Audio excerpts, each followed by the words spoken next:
예배드리니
눈에 보이는 결과를 기다리지만 하나님은 보이지 않는 곳에서 먼저 씨앗을 자라게 하십니다.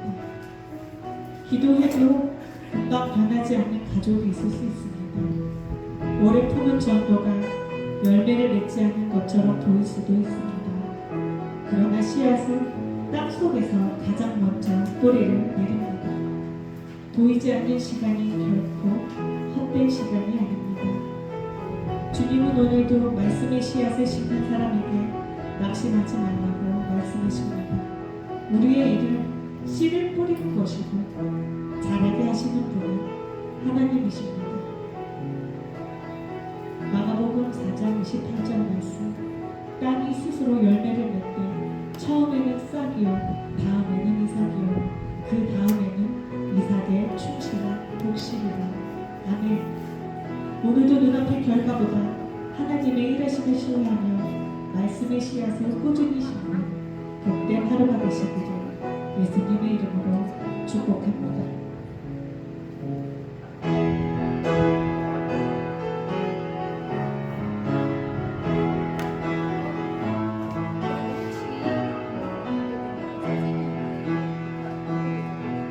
주 성령의 능력으로 안으시는 그 크신 팔로 날 붙드시네.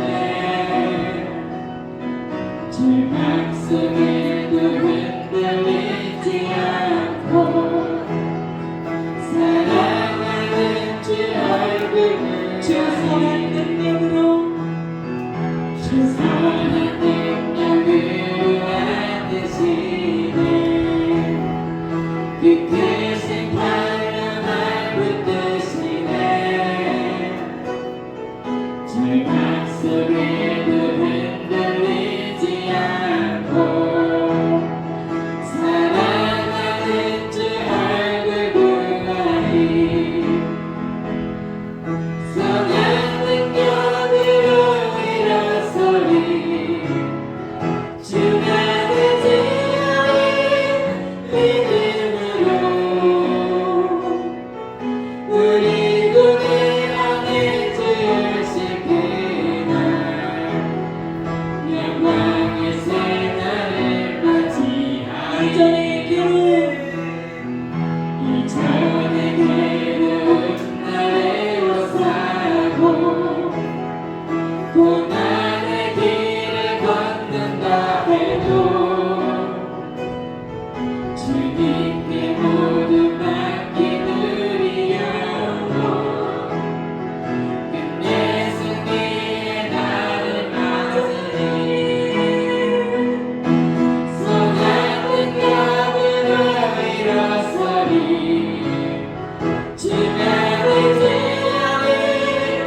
영광의 생활을, 승리의 생활을 주님 고대하며 주님 믿음으로 나아갑니다. 이 시간 저희들에게 성령 충만케 하여 주시옵소서.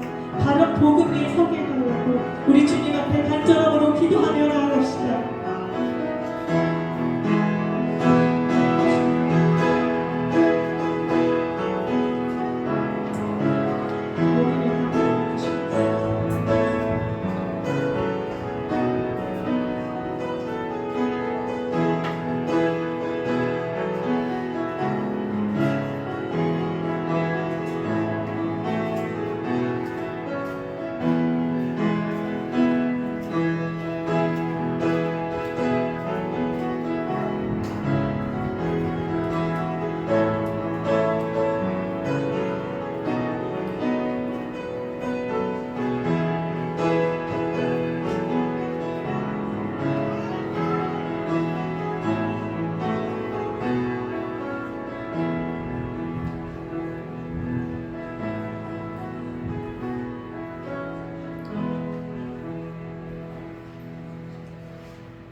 하나님의 사랑이 우리에게 이렇게 나타난 바 되었으니 하나님이 자기의 독생자를 세상에 보내심은 그로 말미암아 우리를 살리려 하십니다.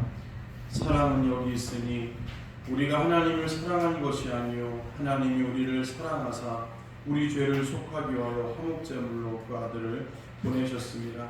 사랑하는 자들아, 하나님이 이같이 우리를 사랑하셨은즉 우리도 서로 사랑하는 것이 마땅하도다. 사랑과 은혜가 충만하신 하나님 감사합니다.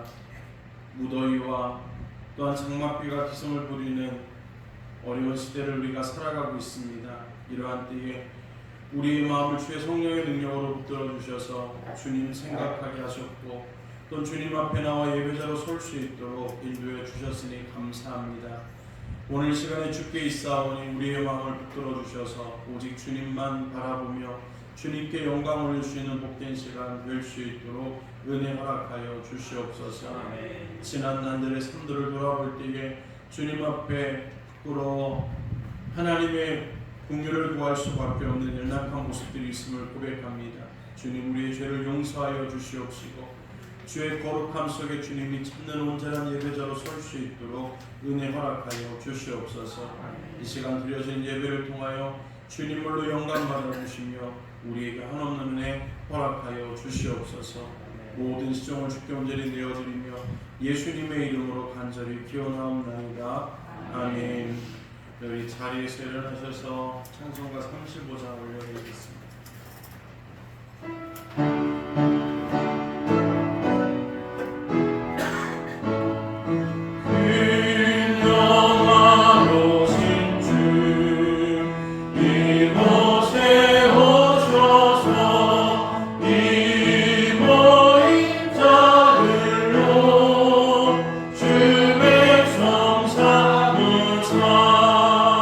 그 중에 항상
하겠습니다. 여호와께서 다스리시나니 땅은 즐거워하며 허다한 성은 기뻐할지어다. 돈과 흑암이 그를 그렇고 의와 공평이 그의 보좌에 비치도다. 불이 그의 앞에서 나와 사방의 대적들을 불사르시는도다. 그의 번개가 세계를 비치니 땅이 보고 떨어도다. 산들이 여호와의 앞 곧 온 땅의 주 앞에서 밀랍같이 녹았도다. 하늘이 그의 일을 선포하니 모든 백성이 그의 영광을 보았도다. 조각한 신상을 섬기며 홍보한 것으로 사랑하는 자는 다 수치를 당할 것이라. 너희 신들아 여호와께 경배할지어다. 여호와여, 시온이 그의 심판을 듣고 기뻐하며 유다의 딸들이 즐거워하려나이다. 여호와여 주는 온 땅 위에 지존하시고 모든 신들보다 위에 계시느니이다.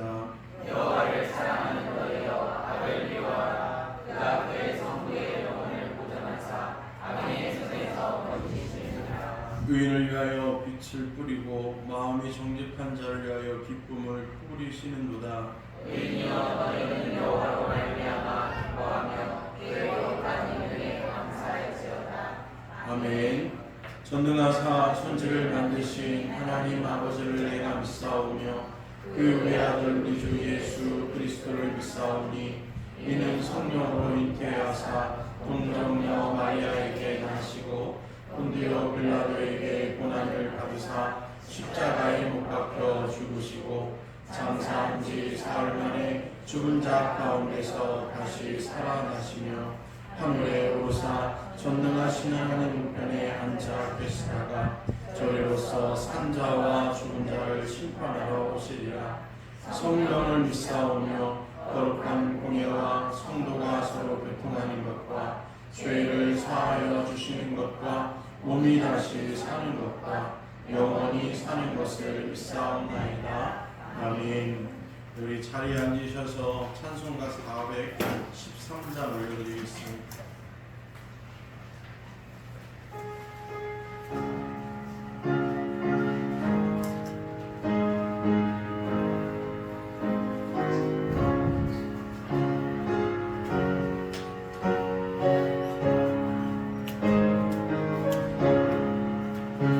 내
우리는 예수 그리스도를 믿음으로 말미암아 하나님의 자녀가 되었고 구원받아 영생을 얻었으며 또 우리 이 땅에 살아가는 동안에 많은 어려움을 보고 또 육신의 약함을 경험하나 우리에게는 영원하며 아프지 아니하고 고통이 없는 천국의 소망들이 우리에게 주어져 있습니다.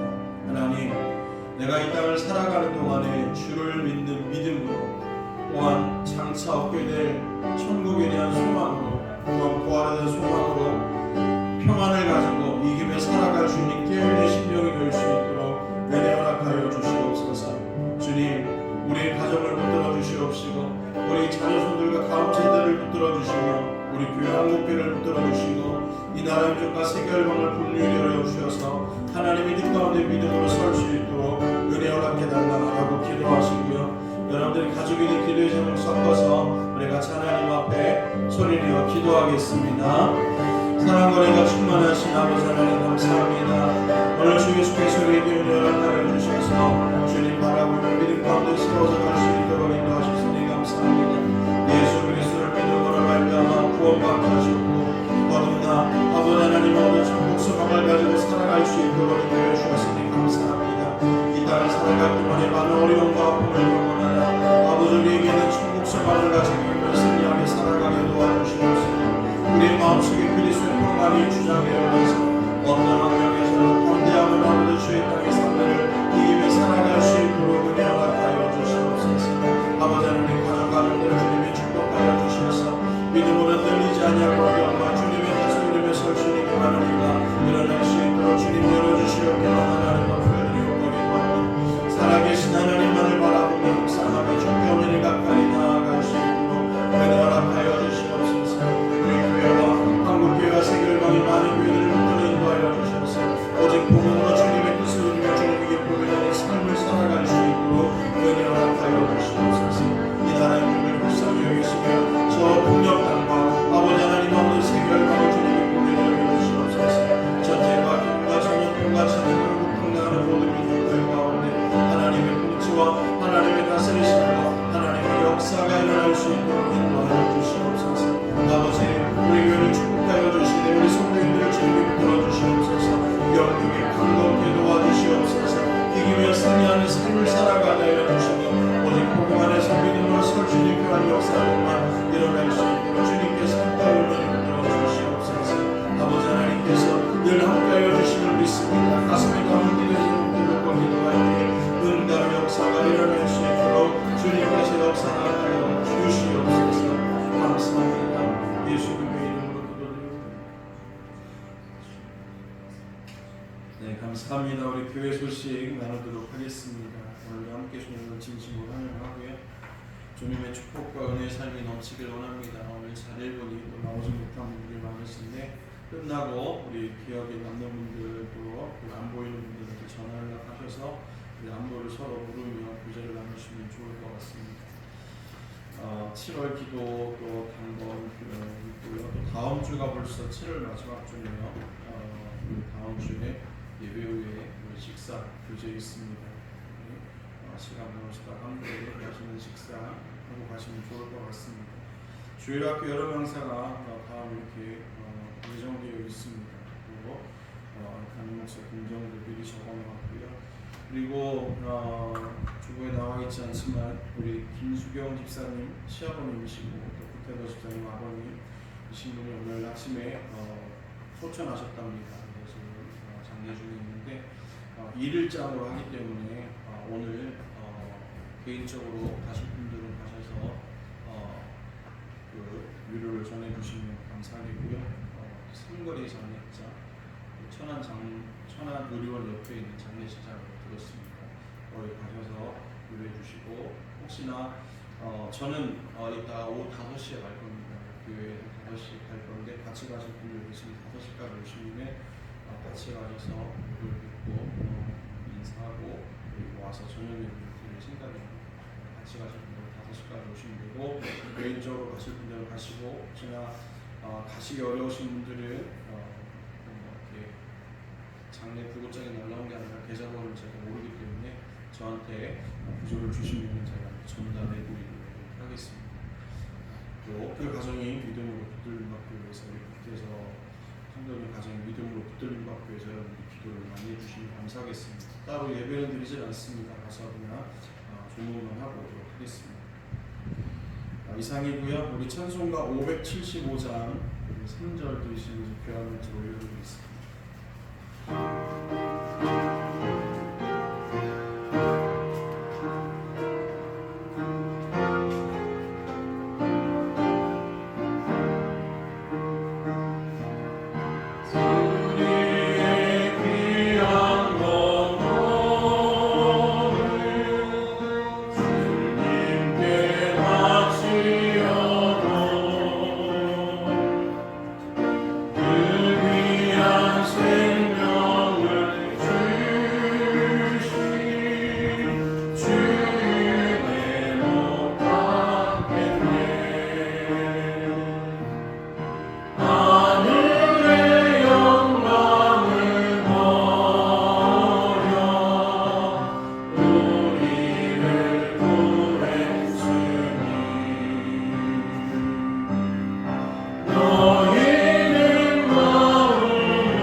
요한일서 5장 14절에서 17절까지 말씀 보겠습니다.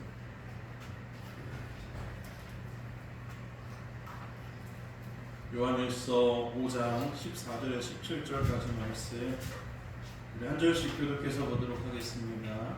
그를 향하여 우리가 가진 바 담대함이 이것이니 그의 뜻대로 무엇을 구하면 들으심이라. 우리가 무엇이든지 구하는 바를 주시는 줄 안즉 우리가 그에게 구하는 것을 얻으리라. 누구든지 형제가 사망에 이르지 아니하는 죄 범하는 것을 보거든 구하라. 그리하면 사망에 이르지 아니하는 범죄자들을 위하여 그들에게 생명을 주시리라. 사망에 이르는 죄가 있으니 이에 관하여 나는 구하라 하지 않노라. 모든 우리가 주께 사망에 이르지 아니하는 죄도 있도다. 아멘. 네, 오늘 이 시간에는 우리 윤경석 집사님 나오셔서 찬양을 하나님 앞에 귀한 영광을 올려드리도록 하겠습니다.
사랑과 내가 충만하신 하나님, 오늘 우리에게 은혜 허락하셔서 감사합니다.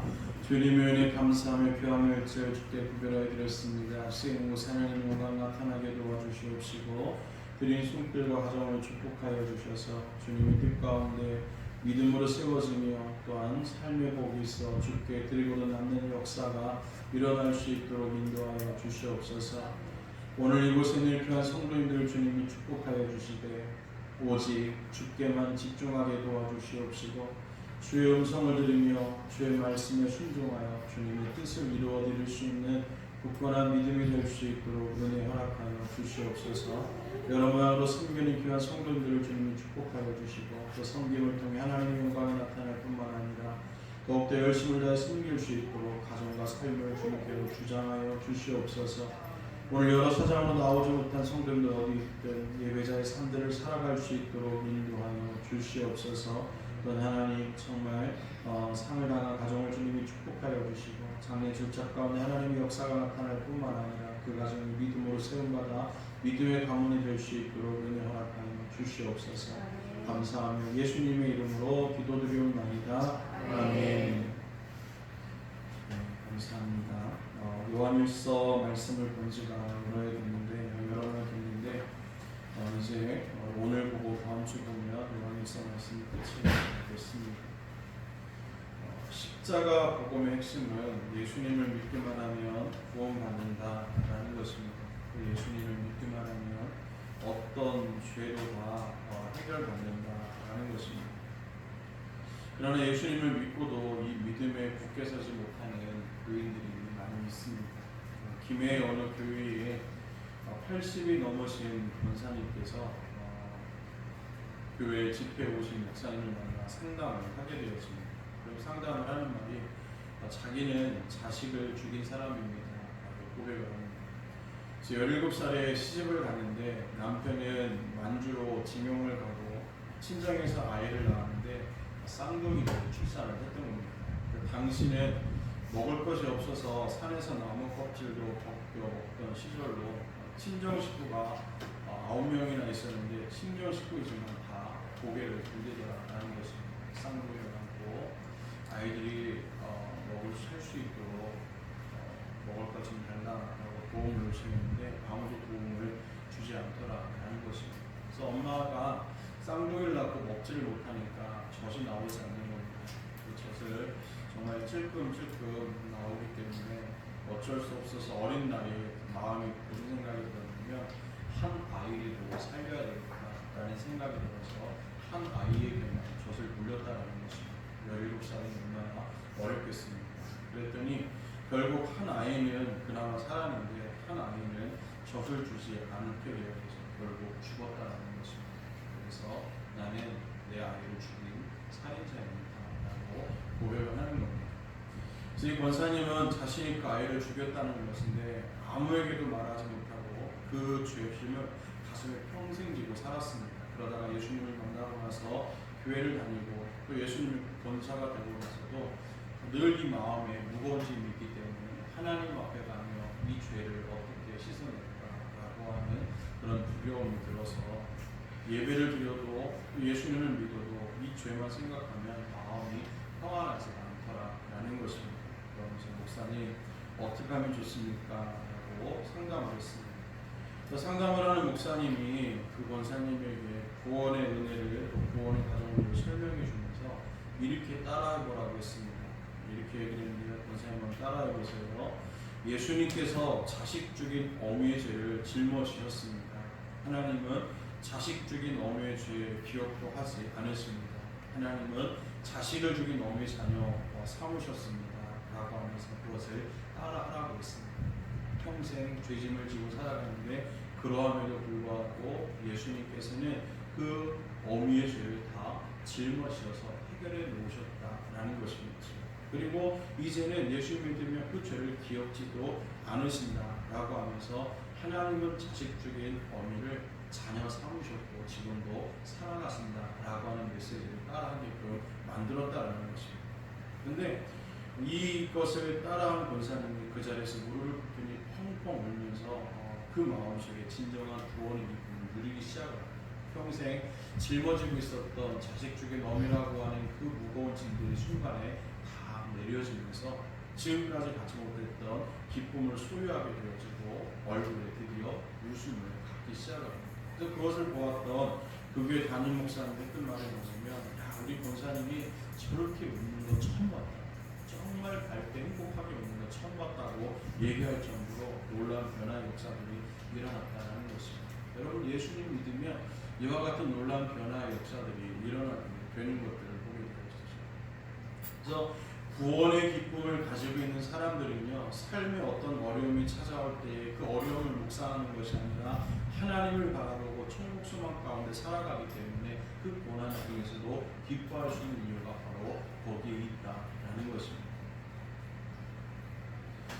여러분, 예수님을 믿었다면 속죄의 확신을 가져야 됩니다. 그럼 오늘 본문에서 사도 요한이 충격적인 말씀을 들려주고 있는 것들을 보게 되는데, 16절 보면 누구든지 형제가 사망에 이르지 아니하는 죄 범하는 것을 보거든 구하라. 그리하면 사망에 이르지 아니하는 범죄자들을 위하여 그에게 생명을 주시리라 라고 얘기를 해놓고, 사망에 이르는 죄가 있으니 이에 관하여 나는 구하라 하지 않노라 라고 말씀을 합니다. 죽을 죄가 있다라는 것입니다. 이 죄를 두고 간구하라고 하는 말이 아닙니다. 죽을 죄는 아무리 기도해도 용서받지 못하는 죄가 있다라고 하는 말이죠. 서로 주변의 형제들이 죄를 범하거든 그들을 위해서 기도해야 된다.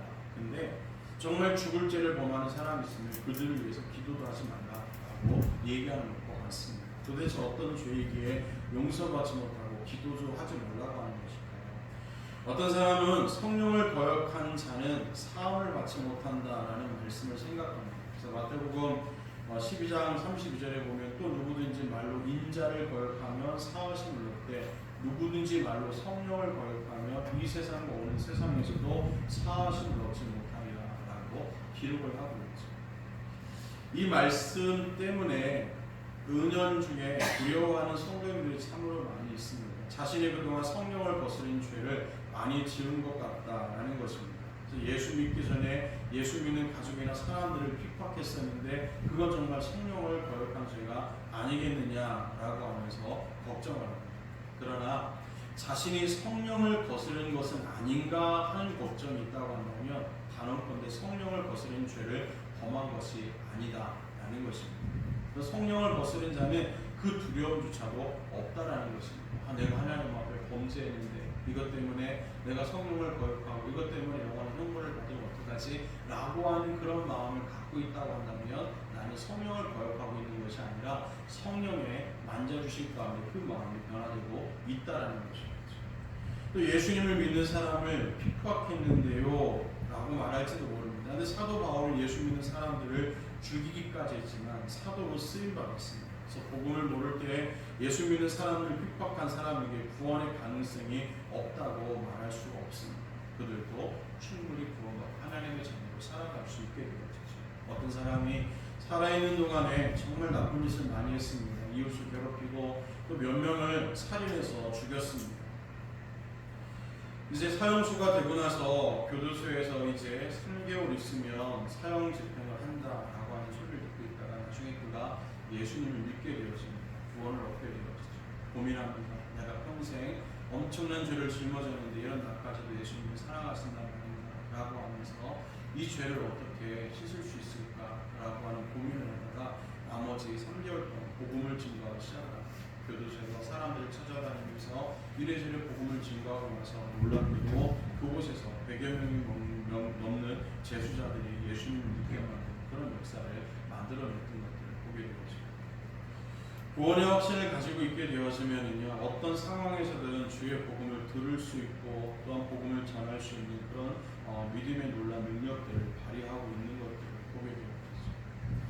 그래서 마음의 의심이 많이 생겨서 걱정이라면 마귀의 시험을 당하는 것이 성령을 근식케 하는 일이 아닙니다. 내가 어떻게 하면 이런 의심, 불신, 거역하는 일을 해결할 수 있는가 안타까워한다면 그는 성령을 거역하는 것과 반대편에 서 있는 사람이죠.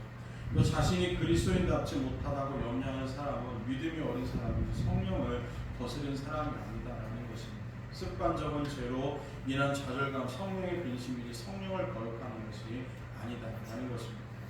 그래서 성령을 거스른 사람은요 이런 예배에 나오지도 않습니다. 예수 믿는 것을 경멸하고 무시하고 조롱하는 사람이 바로 성령을 거역하는 사람들의 특징이죠.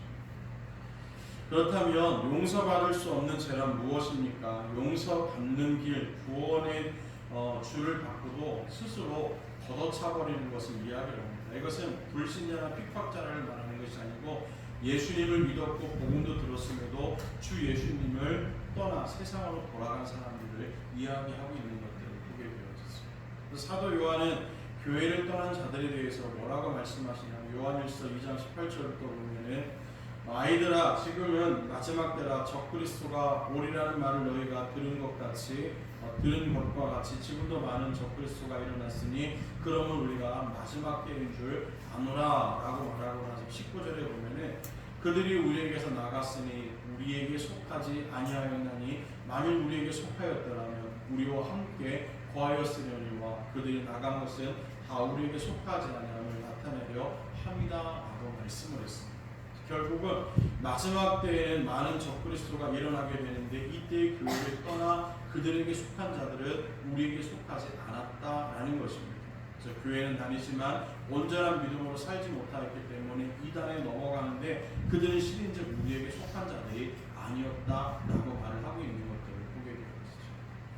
그래서 히브리서 6장 5절에 보면은 타락한 자들은 다시 새롭게 하여 회개하게 할 수 없느니 이는 그들이 하나님의 아들을 다시 십자가에 못 박아 드러내놓고 욕되게 합니다 라고 말씀을 하고 있습니다.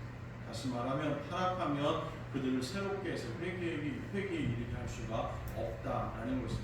그런 사람들이야말로 하나님의 아들을 다시 십자가에 못 박고 욕되게 하는 것이기 때문이다 라고 말씀을 하고 있습니다. 사무엘이 부름을 받았을 때에 하나님으로부터 처음 들은 말이 뭐였냐면 엘리 집안에 대한 심판 예언이었습니다. 그 말씀이 메말라 버렸고 또 하나님을 향한 열심도 사라졌기 때문에 하나님께서 엘리 집안을 심판하시겠다라는 그런 말씀을 하셨어요. 근데 그 뒤에 어떤 말씀을 하냐면 내가 이미 이 집을 심판하기로 작정하였으니까 이 집을 위해서 기도도 하지 말아라 라고 이야기합니다. 아는 죄를 반복하여 짓고 용납하는 것은 두려운 일이죠. 결국 마음이 강팍해지게 된다라는 것입니다. 그래서 가룟 유다가 그러했죠. 마귀에게 사로잡혔던 것입니다. 이런 사람들 위에는 용서해 주기를 구하지 말라라고 말을 하고 있는 것들을 보게 되었죠. 그래서 마지막 때가 다가오게 되어지고 그때 많은 사람들이 교회를 떠나 이단에 빠지게 되어졌는데 이단에 빠진 그들이 정말 하나님의 심판의 때가 되면 용서받을 필요 없기 때문에 그때는 그들을 위해서 기도하지 말 것을 이야기하고 있는 것들을 보게 되었죠. 그것은 하나님이 그들을 용서하지 않으신다라고 하는 말이 아닙니다. 하나님께서 용서하지 못하게 되었다라는 말입니다. 그래서 속죄의 십자가의 복음을 믿지 않으니 용서받을 길이 없다라는 것입니다. 마음이 이미 완악해져 있고 강팍해져 있기 때문에 그들에게 하나님의 용서에 대한 복음을 증거한다 하더라도 또 하나님의 사랑의 복음을 증거한다 할지라도 십자가의 복음을 증거한다 할지라도 그들에게 어떤 것들을 갖다 대린다 할지라도 그 마음이 강팍해져 있기 때문에 그들의 마음이 하나님께로 돌아올 가능성이 없다라는 것을 이야기해 주죠. 그래서 마음이 강팍해지는 것은 굉장히 두려운 일들 중에 하나입니다. 이 구약에도 여러 사람들이 등장을 하고 있음을 보게 되었죠. 그 대표적인 게 바로 사울과 같은 사람이었습니다. 마음이 강팍해지니까 자기 생각대로 세상 편한 대로 살아가기 시작을 하고 결국 하나님의 말씀을 무시하고 자기 생각대로 살다가 하나님의 심판을 받는 것들을 보게 되었죠. 그래서 마음이 완악해지는 것, 곧 굳어지는 것은 그만큼 두려운 일입니다. 이단에 빠진 사람들이 진리를 잊고 돌이키기가 그만큼 어렵다라는 것입니다. 이미 그들의 마음이 굳어져 있기 때문에 그렇다라는 것을 분명하게 말씀을 하고 있죠. 궁금합니다. 하나님께서 왜 배교자들을 지켜주시 않으셨나라는 생각을 하게 되었습니다. 근데 하나님께서 지켜주지 않으신 것이 아니라 지켜주지 못하신 것임을 깨달아 알아야 된다라는 것입니다. 늘 하나님께서 그들에게 돌아올 것을 권고하고 있지만 이미 마음이 굳어져서 하나님 앞에 돌아오지 못하고 있는 그런 상황입니다.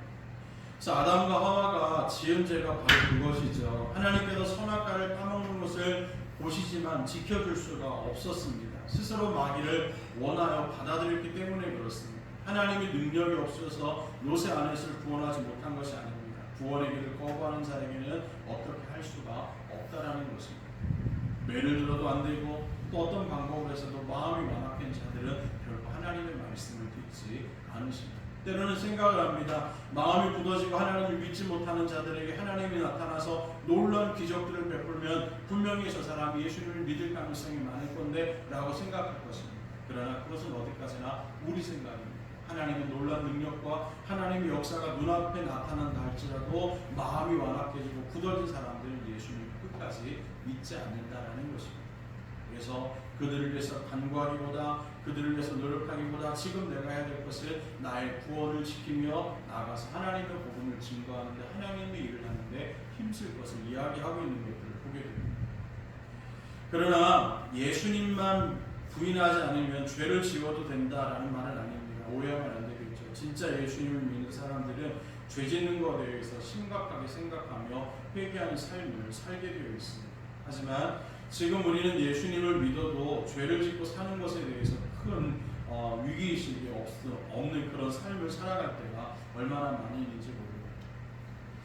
그러나 초대교회 당시에는요, 교회인인데 죄를 지었다는 것이 심각한 문제였음을 알 수 있습니다. 당시에 예수님을 믿는 것은 죄에서 떠난 삶을 사는 사람이라고 하는 의미로 받아들였습니다. 그래서 성도라도 죄를 지으면 구원도 잃어버렸다라는 생각할 정도로 심각하게 생각을 했습니다. 히브리서 12장 14절에 보면은 모든 사람과 더불어 화평함과 거룩함을 따르라 이것이 없이는 아무도 주를 보지 못하리라라고 이야기를 했습니다. 이것은 우리에게도 마찬가지죠. 그래서 성령은 형제가 죄를 짓게 되면 그를 판단하거나 정죄하라고 하지 않고요. 돌아오기를 기도하라라고 말씀을 해주고 있습니다. 그냥 내버려두면 안 된다라고 말씀을 하고 있는 것들을 보게 되는 것이죠. 그래서 어느 목사님은 어려서부터 교회 열심히 다니는 그런 삶을 살았습니다. 그러다 고등학교 때 교회 다니던 친구가 생활의 어려움과 또 여학생으로부터 실현당한 일로 인해서 음독 자살을 하게 됩니다. 근데 살게 되어졌는데 이 목사님이 그 친구가 교회를 다니면서 음독 자살을 한 그 친구가 병원에 입원했는데 병원을 찾아가서 문병을 하면서 그 친구에게 뭐라고 얘기하냐면 예수님을 믿는다면 어떻게 자살할 수 있느냐, 너와 함께 신앙생활을 했다는 것이 부끄럽다라고 하면서 병원에 찾아가서 야단을 쳤다라는 것입니다. 그랬더니 친구는 아무 말도 못하고 울더랍니다. 그러면서 그 목사님 마음속에 그 당시에 드는 생각이 뭐냐면 나는 예수님을 잘 믿는다 라고 생각을 했다라는 거예요. 나 정말 예수님 잘 믿고 있다 라고 생각을 했습니다. 그러다 나중에 예수님을 인격적으로 만나고 나서 자신이 얼마나 무서운 죄를 짓는지 깨달았다 라고 이야기를 했습니다. 내가 그 친구를 찾아가서 그 친구에게 너 예수 믿는다면 어떻게 그렇게 자살할 수 있느니, 예수 믿는다면서 어떻게 그렇게 살아갈 수 있느니 라고 하면서 야단을 치는 것이 아니라 내가 할 것은 그를 정죄하고 판단하는 것이 아니라 그 친구를 위해서 기도하는 것이 옳았는데 그것을 알지 못했다 라고 하면서 하나님 앞에 회개했다는 것입니다. 그래서 믿음의 형제가 죄를 지은 것을 알게 되었다면 정죄하지 말고 기도해야 됩니다. 이것은 가정이나 교회에서도 마찬가지죠. 우리 주변에 우리 연약함들을 볼 때마다 우리는 우리가 가지고 있는 어떤 잣대를 가지고 남들을 비판하고 판단하기를 좋아하는 어리석은들이 있습니다. 그러나 성경은 뭐라고 얘기합니까? 오히려 그들을 위해서 기도하고 기다려줄 것을 이야기하고 있는 것들을 보게 됩니다. 그래서 본문 16절에서 보면 누구든지 어떤 교우가 죄를 짓는 것을 볼 때에 그것이 죽음에 이르게 하는 죄가 아니면 하나님께 간구하십시오. 그러면 하나님은 죽을 죄를 짓지 않는 그 사람에게 생명을 주실 것이다 라고 말씀을 하고 있는 것들을 보게 되죠. 마음이 아직 완악해지지 않았습니다. 정말 그 죄를 반복해서 마음이 완악해지지 않고 그래도 하나님 앞에 붙어 있으려고 노력하는 그런 사람들을 보았을 때 그 영혼을 위해서 기도하라 라고 말씀을 합니다. 그렇게 하게 되면 하나님께서 그 사람을 그 마음을 변화시켜서 생명을 갖게 만들어 주실 것이다 라고 말씀을 하고 있는 것들을 보게 되겠죠. 그럼 하나님께서 반드시 그도 죄를 이기는 자가 되게 해주실 것이다 라고 말씀을 하고 있는 것들을 보게 됩니다. 그 죄 짓는 교인들이 죄 짓지 않고 바로 서도록 기도하라고 권면하기 위해서 요한 사도는 그리스도 안에서 허락된 기도의 약속과 축복에 대해서 말씀을 하고 있는 것들을 보게 되시죠. 그것이 바로 14절과 15절에 있는 말씀입니다. 우리 한번 같이 14절과 15절 말씀 읽어보겠습니다. 시작. 우리를 하여 올라가사 담대함이 것이니 그의 뜻대로 무엇을 구하면 주시니라. 우리가 무엇이든지 구하는 말을 들으시는 줄 알지. 우리가 그에게 구하는 것을 얻은 줄로 아느니라. 아멘. 15절부터 보면은요, 우리가 무엇을 구하든지 하나님이 우리의 청을 들어주신다는 것을 알면 우리가 하나님께 구하는 것들은 우리가 받는다는 것도 압니다. 믿어지지 않는 약속입니다. 그러나 조건은 분명히 있습니다. 하나님의 뜻대로 구하면 그렇게 된다라는 것입니다. 14절 보면 무엇이든지 우리가 하나님의 뜻을 따라 구하면 하나님은 우리의 청을 들어주신다라는 것을 말씀을 하고 있습니다. 라고 하면서 이렇게 직역을 해놓은 것을 보게 됩니다. 그래서 하나님의 뜻이 분명한 것은 구하면 됩니다. 사랑이 없습니까? 구하십시오. 또 낙심의 절이 나서 괴로워하십니까? 구하십시오. 우울함으로 마음이 무너져 있습니까? 구하십시오. 마음에 죄된 생각이 자꾸 일어납니까? 구하십시오. 자꾸 사람들에 대한 불평과 아픔의 마음들이 내 속에 있습니까? 하나님께 구하십시오. 나의 삶이 엉망이고 뭔가 무너진 것 같은 그런 느낌이 드십니까? 하나님 앞에 구하십시오. 그럼 하나님께서 우리를 세워주시겠다라고 말씀을 합니다. 그런데 진정이 놀라운 기도의 축복을 어디다 사용할 것입니까? 사랑하는 형제들이 죄를 청산하고 바른 믿음의 삶들을 살 수 있도록 중보하는 데 사용할 것을 권면하고 있는 것들을 보게 되었죠. 그래서 우리 눈에 어떤 사람이 믿음대로 온전히 살아가지 못하고 또 예수님을 믿는다고 하면서도 정말 삶이 온전히 서지 못하는 사람이 있으면 그들을 정죄하고 판단하지 말고 내가 해야 될 것은 하나님 앞에 구하고 기도하라 라는 것입니다. 그럼 하나님께서 그들을 회복시켜 주시겠다라고 말씀을 하고 있는 것을 보게 되었죠. 그래서 형제의 죄를 위하여 구하는 기도에 하나님께서 생명을 주신다라고 말씀을 하십니다. 16절에 그에게 생명을 주시리라라고 이야기합니다. 또 죄는 생명을 죽이는 일이라는 뜻입니다. 형제를 위한 기도의 축복을 가장 잘 쓰는 것이 바로 우리 주변에 정말 영적으로 서지 못하는 사람을 위해서 기도하는 그 삶이 바로 그 축복을 잘 사용하는 사람이다라고 이야기를 하고 있습니다. 미국 시애틀에 사는 티나라고 하는 여성분이 있습니다. 어느 날 이 여성분이 나름대로 좋은 대학을 나와서 좋은 직장을 다니면서 나름대로 행복하게 살아가고 있었습니다. 신앙생활도 하고 있었고 또 누가 보아도 부러울 만큼 얼굴도 아름답고 또 여러모로 정말 괜찮은 그런 삶들을 살아가고 있다가 어느 날 아침에 세수를 하고 머리에 빗질을 하는데 머리에 혹이 느껴집니다. 이게 뭐지? 라고 하는 생각이 들어서 병원을 찾아갔더니 뇌종양에 걸렸다라는 것입니다. 그러면서 의사가 너무나 심각하다고, 뇌종양이 너무 심각하게 자리를 잡고 있어서 이 뇌종양이 두개골을 밀어내서 이 혹이 생긴 거라고 이야기합니다. 그동안 혹시 머리가 무겁거나 아프지 않았습니까? 라고 했더니 무겁고 아팠는데 그냥 대수롭지 않게 스트레스 받아서 그런가 보다 하고 넘어갔다라고 얘기합니다. 그래서 여하튼 그 뇌종양이 생겼다라는 그 말을 듣고 나서 이제 수술을 했습니다. 문제는 수술을 했음에도 머리의 통증이 사라지지 않는 겁니다. 워낙 대수술이다 보니까 일단 두개골의 일부분을 잘라내야 되고 그 부분에 제거한 부분에 티타늄이라고 하는 그런 특수 금속을 이용해서 그 부분을 메꾸는 수술을 하고 나서 이 머리에 이제 그런 조형물이 들어있는 그런 상태였습니다. 그로부터 심한 두통과 여러 부작용으로 여러 날을 보내다가 너무나 아팠기 때문에 말로 할 수 없는 그 아픔 가운데 삶이 점점점 안 좋아지기 시작합니다. 그 과정을 묘사한 글을 읽어드리면 그렇게 써놓았더라고요. 그저 하루하루 생존하기 급급한 삶으로 전락했습니다. 도저히 헤어나올 수 없는 늪에 빠진 것 같았지요. 종양은 어두움은 수년이 지나도록 쫓아다녔습니다. 지금 어떤 상태인지 내 스스로를 알 수 없을 만큼 나의 삶은 피폐해져 있습니다. 라고 하는 글을 쓸 정도로 굉장히 힘들었습니다. 하루가 아니라 몇 년을 그렇게 보내면서 너무나 고통스러웠습니다. 종양과 어둠은 수년이 지나도록 쫓아다녔습니다. 그런데 이 티나라는 여성에게 굉장히 큰 변화가 일어나는 계기를 맞게 되었습니다. 어느 날 예배를 드리는 중간에 자신에게 고통과 관련한 큰 깨달음을 얻게 된 것입니다. 그 내용이 뭐였는지 그가 쓴 내용들을 다시 한번 읽어드리겠습니다. 여기 보면 성령의 조용한 가르치심 덕분에 제가 뇌종양 환자라고 하는 정체성에 빠져 살고 있다라는 것을 깨달았습니다. 라고 썼습니다. 여기서 굉장히 중요한 표현이 나오는데요. 바로 뇌종양 환자라고 하는 정체성이라고 합니다. 성령의 조용한 가르침 덕분에 제가 뇌종양 환자라는 정체성에 빠져 살고 있다는 걸 깨달았습니다. 오랫동안 저는 하나님의 사랑스러운 정체, 사랑스러운 딸이라고 하는 정체성 대신에 또 뇌종양 환자라는 정체성을 가지고 살았던 것입니다. 뇌종양은 저의 변명이지 저의 정체성이 아니었습니다. 하나님의 사랑하는 딸이라고 하는 것이 저의 정체성이라는 것을 깨달았던 것입니다. 라고 글을 썼습니다.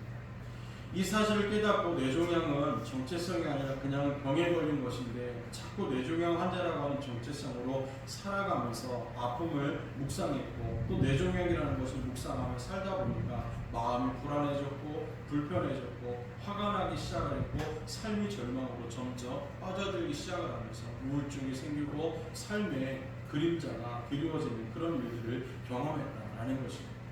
그러다가 어느 순간에 너는 하나님의 사랑하는 딸이야. 정말 하나님이 너를 위해서 십자가를 못 박혀 죽으셨고 또 지금도 너를 위해서 간구하고 계시고 또 그 하나님이 먼저 너를 사랑해 주셨어 라고 하는 그 정체성을 회복하자 말자. 지금까지 나를 괴롭혔던 나는 뇌종양 환자라고 하는 정체성을 십자가 앞에 내려놓게 되어지고 하나님의 사랑받는 딸이다 라고 하는 정체성을 회복하는 그 순간에 더 이상 그 고통이 그 삶을 괴롭히지 못했다라는 것입니다. 여전히 뇌종양 때문에 머리는 무겁고 아픕니다. 뇌종양 때문에 여러 가지 어려움 속에 거하고 있음에도 불구하고 네가 하나님이 사랑하는 딸이다라고 하는 정체성을 회복하는 순간에 그 아픔에 지배되는 삶이 아니라 아픔을 이길 수 있는 영적인 능력을 가지면서 감사함으로 살게 되어졌고 더 이상 방구석에 처박혀 있는 삶이 아니라 나가서 복음을 증거하고 주님을 찬양하며 주님께 영광 올리는 그런 삶으로 변화됐다라고 고백하는 그런 내용이 있습니다. 여러분 우리의 정체성을 잘 회복해 나가야 됩니다. 요한일서가 우리에게 주고자 원하는 바가 바로 그것임을 볼 수가 있죠. 바로 하나님의 사랑이 우리에게 비춰져 있는데 그 비춰짐 속에서 우리가 하나님의 사랑받는 자녀인 것을 회복하기를 원하고 계신다라는 것입니다. 그래서 예수님께서 십자가 못 박혀 죽으심으로 말미암아 우리의 죄를 맑게 씻어 주셨습니다. 어떤 죄든 우리는 용서받고 하나님의 자녀가 되어졌죠. 그래서 요한일서에서 너무나 분명하게 하는 말씀이 뭡니까? 하나님이 먼저 우리를 사랑하셨다라고 말씀을 하고 있는 것들을 보게 되었습니다. 그래서 요한일서 4장 10절에 보면 사랑은 여기 있으니 우리가 하나님을 사랑하는 것이 아니요 하나님 우리를 사랑하사 우리 죄를 속하게 하여 화목제물로 그 아들을 보내셨습니다 라고 말씀을 하고 있습니다. 이것이 우리를 향한 하나님의 사랑의 메시지인 것을 보게 되었죠. 우리가 이 말씀을 우리의 정체성으로 회복하게 되어지면 우리는 이 땅에서 어떤 어려움을 만나든지 믿음을 이기며 승리하는 삶을 살아갈 수 있습니다. 여러분 누구에게나 어려움은 찾아올 수 있습니다. 누구에게나 육체적인 질병이 찾아올 수 있고 누구에게나 죽을 병이 우리에게 찾아올 수 있습니다. 그러나 우리가 그것들을 묵상하기 시작을 하고 그것을 우리의 정체성으로 받아들이게 되었으면 우리의 삶은 무너져 버릴 것이고 영적인 구원의 기쁨을 누리지 못할 것입니다. 그러나 하나님이 나를 사랑하셨다고 하는 그 정체성, 너는 하나님의 사랑받는 딸이다 라고 하는 정체성을 회복하게 되었으면 어떤 어려움 속에서도 어떤 상황 속에서도 믿음으로 승리할 수 있는 그런 깨어있는 믿음의 삶들을 살아갈 수 있게 되는 것입니다. 이것이 우리를 향한 하나님의 사랑이고 우리와 함께 하시는 그 놀라운 축복의 영속의 약속인 것들을 보게 되었습니다. 여러분 우리는 어떤 죄라도 용서받았습니다. 진짜 예수님을 믿는다며 용서함을 받았습니다. 그것을 여러분의 마음속에 회복해야 합니다. 그러나 또 안타까운 게 뭡니까? 성경은 용서받지 못할 죄가 있다라고 분명히 말씀을 합니다. 계속해서 반복적인 죄를 짓게 되어지고 고의적으로 하나님을 부인하게 되어지고 그 마음이 완악해져서 더 이상 돌이킬 수 없는 그런 상태에 놓이게 되어지면 그 영혼은 죽게 돌아오기가 어렵다라는 것을 분명히 말씀하고 있죠. 그 말씀을 들을 때 내 마음이 완악해지지 않도록 기도해야 됩니다.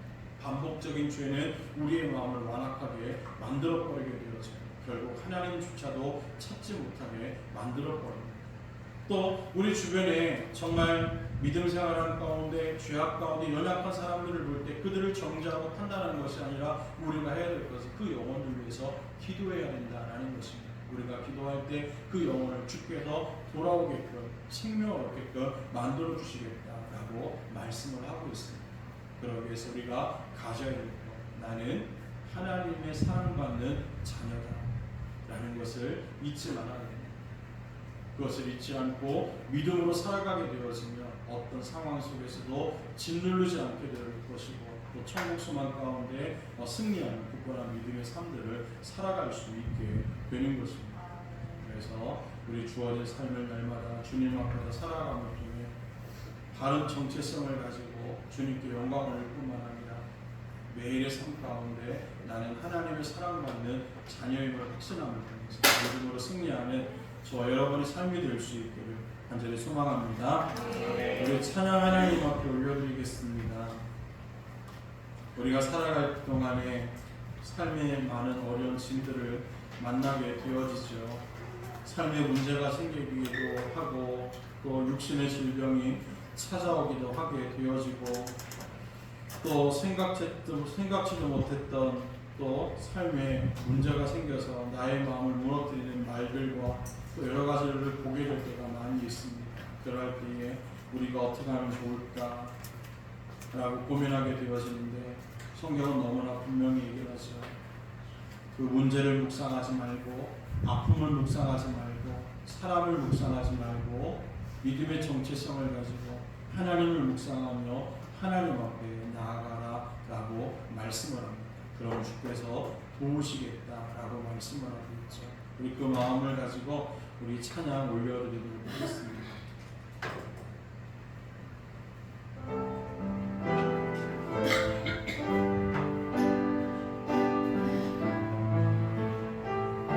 주님이 부르십니다. 짐이 무거우냐 홀로 지고 가기에. 여러분을 무겁게 만드는 삶의 문제가 무엇입니까? 험한 대로 갈까 두렵지는 않으냐.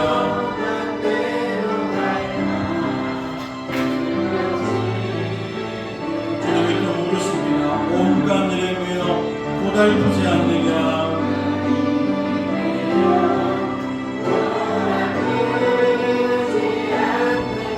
주가 도우시니 요청하시고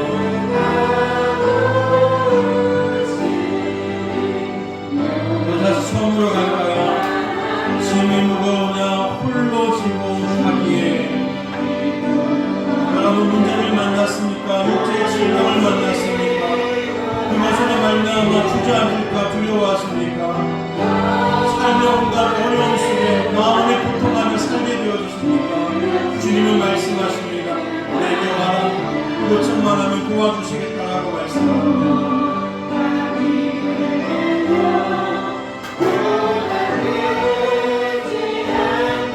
주가 도우시니 요청만 하면.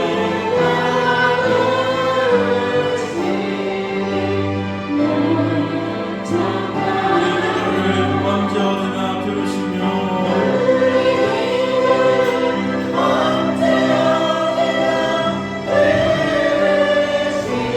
큰 사랑으로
깨닫게 도와주시옵시고 그것을 나의 삶의 정체성으로 삼음으로 말미암아 어떤 문제가 온다 할지라도 어떤 육체 아픔이 내게 온다 할지라도 또한 사람들로 인하여 마음이 무너진 일을 경험한다 할지라도 또한 아버지 세상 살아가는 동안에 여러 가지 문제 가운데 마음이 무너지는 일이 있다 할지라도 결코 거기에 무너지거나 잠식되는 것이 아니라 그것들을 묵상하여 그것을 정체성으로 놓고 그것에 끌려다니는 삶이 아니라 오직 주님만을 바라봄을 통해 믿음으로 승리할 수 있는 깨어있는 믿음이 나의 믿음이 될 수 있도록 은혜 허락하여 주시옵소서. 하나님, 이 주변에 정말 예수 믿는 사람들 중에서 가까이 가족부터 정말 많은 교인들을 통해서 실망하게 되어지고 또한 판단하게 되어지는 일들을 경험할 때가 참으로 많이 있습니다. 그럴 때 하나님, 내가 그들을 판단하고 정죄하지 말게 도와주시옵시고 주께서 나를 위하여 십자가에 못 박혀 죽으셨던 것처럼 지금도 나를 위해서 간구하시는 것처럼 내가 정말 내 주변에 연약한 가족들과 교우들을 위해서 기도하는 삶을 살아가게 도와주시옵소서. 나의 기도를 통하여 그들이 살게 되는 역사가 일어날 수 있도록 은혜 허락하여 주시옵소서. 하나님, 우리의 마음이 완악하지 않도록 붙들어 주시옵소서. 정말 우리 스스로가 성령을 거역하는 그런 어리석음을 범하지 않도록 믿음으로 견고하게 세워져 죄를 멀리하며 주님께 영광을 올릴 수 있는 깨어있는 삶을 내가 살아갈 수 있도록 은혜해 주십시오 라고 기도하시고요. 이 한 주간도 오직 주님만 바라보고 주님만 의뢰하며 믿음으로 승리할 수 있도록 인도해달라고 여러분이 가지고 있는 기도의 제목 담아서 우리가 하나님 앞에 우리 기도하도록 하겠습니다. 기도합니다.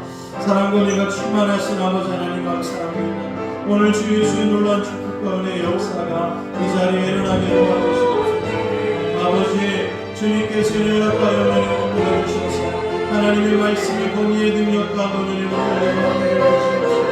나를 사랑하시는 하나님의 그 사랑, 아버지 내가 하나님의 사랑받는 자녀라고 하는 정체성을 가지고 믿음으로 세워져 갈 수 있도록 은혜를 주시옵소서.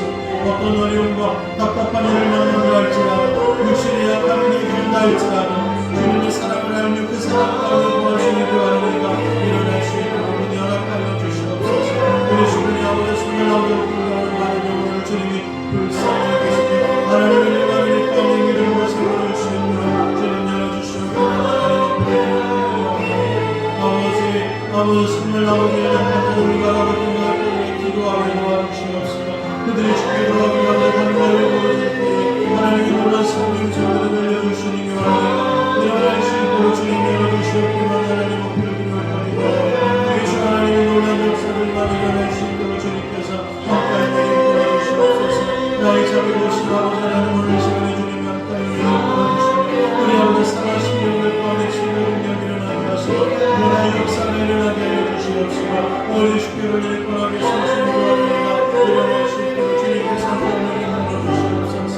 주여 우리 주님만의 소망하며 믿음으로 세워줄 수 있는 그런 역사들이 일어날 수 있도록 주님께서 함께 도와주시옵소서. 주시옵소서.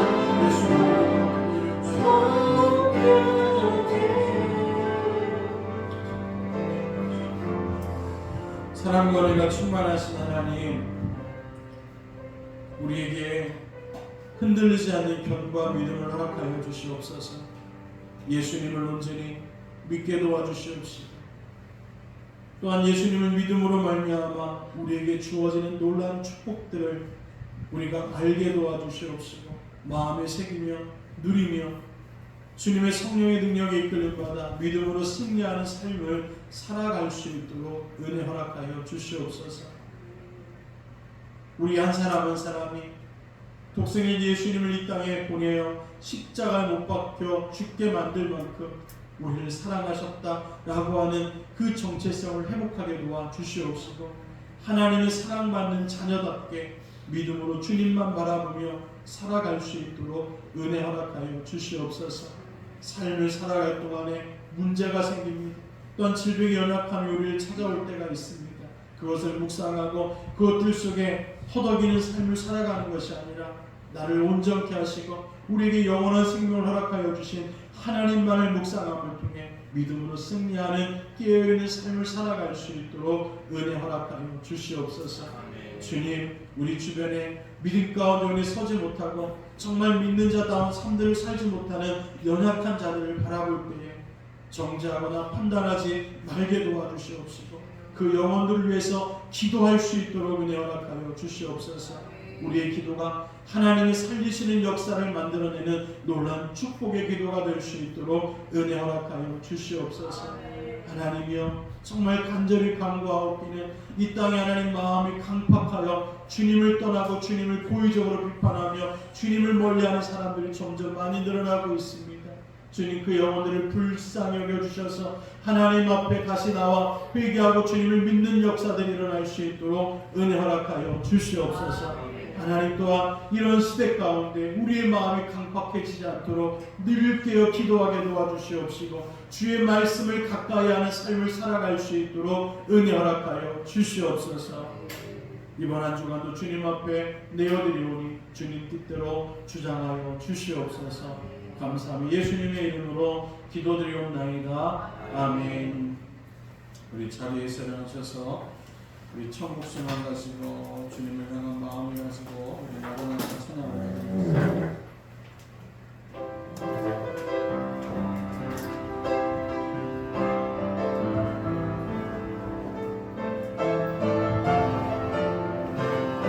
우리 소망이 되길 원합니다. 마라나타 주 예수여 어서 오시옵소서. 마라나타 주 예수여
지금은 교회 머리가 되시는 우리 주 예수 그리스도님과 우리 하나님 아버지 극진하신 살아가심과 성령님의 감동, 감화 역사 교제 함께 하시며 바른 믿음의 정체성을 가지고 어떤 상황 가운데서도 주님만을 묵상하며 주의 능력 가운데 승리하는 삶을 살기를 원하는 우리 교회 성도님들 머리 위와 가정과 직장과 자녀들 머리 위 이제부터 영원토록 항상 함께 있을지어다.